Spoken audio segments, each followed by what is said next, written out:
ऐसा कहा है कि ब्राह्मण और क्षत्रिय को ना मां नमस्तुके कीन, इस मंत्र का जाप करके, मां नमस्तुकीन, इस मंत्र का जाप करके मस्तक पर भस्म लगाना चाहिए। और वैश्य के लिए कहा है त्र्यंबकम यजामहे, इस मंत्र का जाप करके वैश्य वर्ण के लोग मस्तक पर भस्म को धारण करें।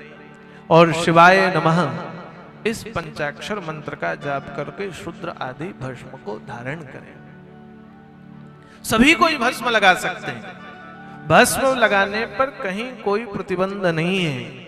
इसीलिए शिव पुराण कहता है ब्राह्मण क्षत्रिय वैश्य शूद्रश्चापि च संकराः स्त्रियोऽर्थ विधवा बालकाः प्राप्तः पंडिकास्तथा ब्रह्मचारी गृहे वन्यः सन्यासी वव्रती तथा नान्यो भस्म त्रिकुंड पुंडाः मुक्ता एव न संशयाः। ऐसा कहा है, ध्यान देकर सुनिए, ब्राह्मण क्षत्रिय वैश्य शूद्र, इतना ही नहीं, वर्ण शंकर में जन्म लिए पुरुष, स्त्री या विधवा स्त्री, बालक, पंडित, पाखंडी, ब्रह्मचारी, गृहस्थी, वानप्रस्थी, सन्यासी, व्रती, सन्यासिनी, साधवी इत्यादि सभी कोई मस्तक पर त्रिकुंड भस्म आदि का धारण तो कर ही सकते हैं। अब आप समझ लीजिए कि भस्म लगाना तो सबके लिए ही जरूरी है, मस्तक पर त्रिकुंड लगाना सबके लिए जरूरी है। भस्म तथा रुद्राक्ष धारण बिना जल अथवा अन्य को आप यदि ग्रहण करते हैं तो वो गृहस्थी, वानप्रस्थी, सन्यासी, वर्ण शंकर जाति आदि व्यक्ति में जन्म लेने वाला मनुष्य पाप का ही भक्षण कर रहा है, ऐसा मान लेना चाहिए। स्वयं नंदीश्वर भगवान इस बात को कहते हैं। जो त्रिकुंड की निंदा करता है वे साक्षात शिव की निंदा का दोष पाते हैं। इसलिए मस्तक पर त्रिकुंड कोई धारण करे तो उसका कभी भी हास्य उसकी हंसी नहीं उड़ाना चाहिए। और वो मनुष्य यदि जो हंसी उड़ाता है, शिव पुराण कहता है कि वो सुअर, वो असुर, खर, स्वान यानी कुत्ता, शियार, कीड़े मकोड़े योनियों में उनका जन्म होता है। त्रिकुंड की निंदा शिव निंदा मानी है, इसलिए वो मनुष्य ऐसे ऐसे जन्मों पर जन्म लेता है। यदि आप भस्म नहीं लगा पा रहे हैं तो शिव पुराण कहता है विभूति चंदन से, चंदन में विभूति को मिश्रित करके जल में घिस करके भी लगा सकते हैं। आप चंदन में भस्म को लगाएं, घिसें और हल्का सा मस्तक पर चंदन का तिलक कर सकते हैं। जैसे मैं चंदन में अष्टगंध मिलाकर घिस करके लगाता हूं तो हमारे अष्टगंध में भस्म मिली हुई होती है। हम भगवान के भस्म को अष्टगंध में मिला करके चंदन में घर्षण करके लगाते हैं। इस तरह आप लोग भी भस्म, अष्टगंध आदि में भस्म मिलाकर चंदन से घिस करके अवश्य लगा सकते हैं। भस्म धारण करने वाला मनुष्य ब्रह्म हत्या, स्त्री हत्या, गौ हत्या, वीर हत्या इत्यादि के दोष से स्वतः मुक्त हो जाता है। कभी किसी जन्म में यदि आपने ऐसे दुष्कर्म कर लिया जिससे गौ हत्या, ब्रह्म हत्या, स्त्री हत्या, वीर हत्या का पाप लग गया है, तो भी यदि आप भस्म लगाते हैं तो आपके मस्तक पर लगा वो कलंक स्वतः नाश हो जाता है। ये मस्तक पर तिलक और भस्म की महिमा है। जो मस्तक पर त्रिकुंड धारण करता है वो संसार में भी तीर्थ में, गंगा आदि नदियों में स्नान करने का पुण्य फल प्राप्त करता है, ऐसा शिव पुराण कहती है। इसलिए देखो भैया सभी को भस्म तो लगाना ही चाहिए। भगवान का मंत्र मुंह पर होना चाहिए, मस्तक पर तिलक और भस्म होना चाहिए और गले पर रुद्राक्ष की माला।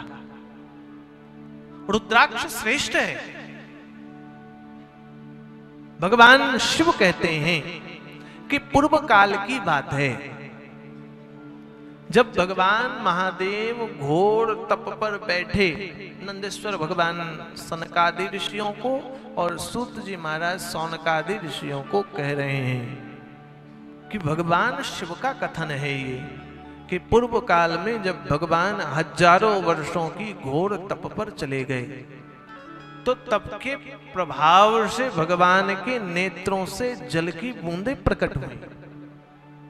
वो जल क्रमशः मथुरा में, अयोध्या में, लंका में, मलयाचल पर्वत पर, काशी पर, अन्य आदि देशों पर उनकी बूंदें गिरी।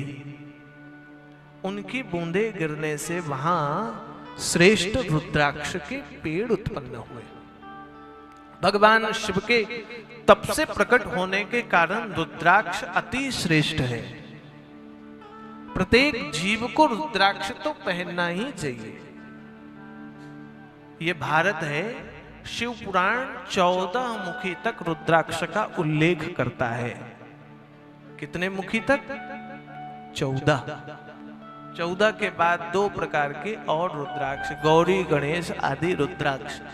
16 प्रकार के रुद्राक्ष शिव पुराण में वर्णन आता है। 14 मुखी तक और 2 और रुद्राक्ष, गणेश रुद्राक्ष, गौरी गणेश रुद्राक्ष। लेकिन आप भारत में खोजो तो 25 मुखी रुद्राक्ष भी मिल जाएगा। एक ने फोन किया, बोले महाराज जी 35 मुखी रुद्राक्ष मिलेगा क्या? हमने कहा बिल्कुल मिल जाएगा। किसने बताया? बोले पंडित जी ने बताया। हमने कहा सत्य बात? चाकुलिया की माता जी फोन की, बोले महाराज जी 35 मुखी रुद्राक्ष चाहिए, रामेश्वरम गए, लेके आइएगा। हम भी आश्चर्यचकित, 35 मुखी भी रुद्राक्ष होता है? और पूछने चले गए दुकान में तो उसने निकाल के दिखा दिया, बोले 70,000 का 35 मुखी रुद्राक्ष। हम भी दंग रह गए कि शिव पुराण 14 तक का कहता है, ये 3500 बेच रहा है। कितनी दुर्गति है धर्म की। 5 मुखी को ही 35 मुखी बना देते हैं। पंचमुखी रुद्राक्ष को बीच से फाड़ करके चिपका देते, गौरी गणेश रुद्राक्ष बना देते। अभी मुसाबनी में हम कथा कर रहे थे, वो माताजी घाटशिला से कथा देखती हैं, पूनम जी, उनकी सासू मां, उन्होंने भिजवाया गौरी गणेश रुद्राक्ष। बोले असली है कि नकली? हमने कहा डुप्लीकेट है। बोले कैसे पता? हमने 5 मुखी जोड़ रखा है, मारो जोर से फट जाएगा। मारा, फटा, पता चला बीच से काट करके 2 चिपका रखे थे, गौरी गणेश रुद्राक्ष बना दिया और 15-20 हजार का खरीद के लाई। ये हाल है। रुद्राक्ष केवल 14 मुखी तक ही होते हैं बंधुओं, उससे अतिरिक्त नहीं। रुद्राक्ष श्रेष्ठ है, धारण करना चाहिए। असली और नकली का तात्पर्य ऐसा नहीं कि पानी में डूब गया तो असली, पानी में नहीं डूबा तो नकली, या पानी में डूबा नहीं तो असली, पानी में, ये नहीं। वो तो कच्चे और पक्के का फल है। कच्चा है तो तैरेगा, पक गया, ये उसका भेद है। असली नकली रुद्राक्ष तो भैया जो पहचानते वही बता पाएंगे। दूसरी बात, रुद्राक्ष को जब आप तेल में, घी में या रुद्राक्ष पहनेंगे तो रुद्राक्ष कुछ समय बाद अपने कलर को बदलता है। आप सफेद खरीदें तो कुछ काल बाद वो काला हो जाएगा। आप लाल खरीदें तो धीरे धीरे धीरे धीरे धीरे धीरे वो रंग गाढ़ा होते होते काला पड़ते जाएगा। इसलिए रुद्राक्ष कलर बदलता है शरीर की गर्मी से, शरीर की गर्मी को खींचता है रुद्राक्ष। रुद्राक्ष तो पहनना ही चाहिए प्रत्येक जीव को। श्रेष्ठ रुद्राक्ष आंवले आकृति के रुद्राक्ष माने गए। आंवले आकृति के रुद्राक्ष। बाहर जो बैनर में फोटो लगी उसमें मेरे गले पर आंवले आकृति के रुद्राक्ष है, बड़े बड़े देखो, हाँ ये फोटो में। तो ये आंवले आकृति के रुद्राक्ष को श्रेष्ठ माना। अभी बद्रीनाथ गए थे तो वहां एक महात्मा जी ने मेरे से मांग लिया, उनको दे दिया। बनारस से फिर बन करके नेपाल से खरीद करके बड़े आकृति के, चूंकि मैं बड़े आकृति के रुद्राक्ष पहनता हूं, आंवले आकृति के रुद्राक्ष को श्रेष्ठ माना। फिर मध्यम वर्गीय रुद्राक्ष, ये जो दाना दिख रहा है ये रुद्राक्ष, ये भगवान पशुपतिनाथ के यहाँ गया था तो भगवान को पहनाया हुआ था, पंडित जी हमारे परिचित थे और उन्होंने ये रुद्राक्ष भगवान के मस्तक से उतार के पहनाया। ये मध्यम वर्गीय रुद्राक्ष।